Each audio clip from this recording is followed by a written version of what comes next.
కడప జిల్లా పులివెందుల జడ్పీటీసీ ఉప ఎన్నికల్లో ట్విస్ట్ నెలకొంది. 2 పోలింగ్ కేంద్రాల్లో రీపోలింగ్ చేయాలని ఎస్ఈసీ ఆదేశాలు జారీ చేసింది. పులివెందుల్లోని 14 పోలింగ్ కేంద్రాలైన అచ్చువెల్లి, కొత్తపల్లి గ్రామాల్లో ఇవాళ రీపోలింగ్ జరగబోతుంది. ఉదయం 7 గంటల నుంచి సాయంత్రం 5 గంటల వరకు రీపోలింగ్ జరగబోతుంది.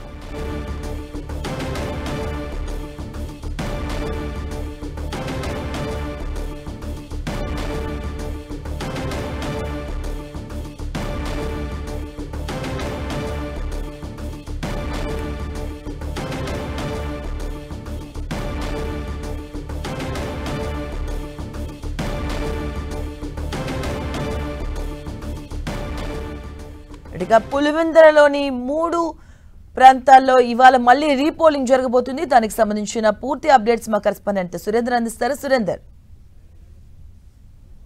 3 ప్రాంతాలు కాదు, 2 ప్రాంతాల్లో 2 పోలింగ్ కేంద్రాల్లో మాత్రమే ఇవాళ జెడ్పీటీసీ ఉప ఎన్నికకు సంబంధించిన రీపోలింగ్ జరగబోతా ఉంది. పులివెందుల పరిధిలో ఉన్నటువంటి పోలింగ్ బూత్ నెంబర్ 3 అలాగే 14 ఈ 2 ప్రాంతాల్లో ఇవాళ రీపోలింగ్ చేసేదానికి ఎన్నికల కమిషన్ ఆదేశాలు జారీ చేసింది. ఈ 2 ప్రాంతాల్లో కూడా నిన్న జరిగినటువంటి జెడ్పీటీసీ ఉప ఎన్నిక సమయంలో కొంత మంది ఓటర్లు నేరుగా ఎన్నికల కమిషన్ ఆశ్రయించడము, అక్కడ జరిగినటువంటి అవకతవకల మీద వెంటనే ఎన్నికల కమిషన్ స్పందించి ఆ 2 పోలింగ్ ఏరియాల్లో ఈ రోజు రీపోలింగ్ చేయాలని చెప్పి నిర్ణయించింది. ఉదయం 7 గంటలకు నిన్న ఏ విధంగా జరిగిందో అదే విధంగా 7 గంటలకు పోలింగ్ స్టార్ట్ అవబోతా ఉంది. సాయంత్రం 5 దాకా కూడా ఈ పోలింగ్ కొనసాగే అవకాశం ఉంది. ప్రధానంగా నిన్న అన్ని చోట్ల ప్రశాంతంగా జరిగిందని ఊహించినటువంటి ప్రకారం ఇటు ఒంటిమిట్టలో అటు పులివెందుల 2 ఏరియాల్లో, ఇక్కడ పులివెందుల్లో 15 పోలింగ్ కేంద్రాలు అలాగే ఒంటిమిట్టలో 30 పోలింగ్ కేంద్రాల్లో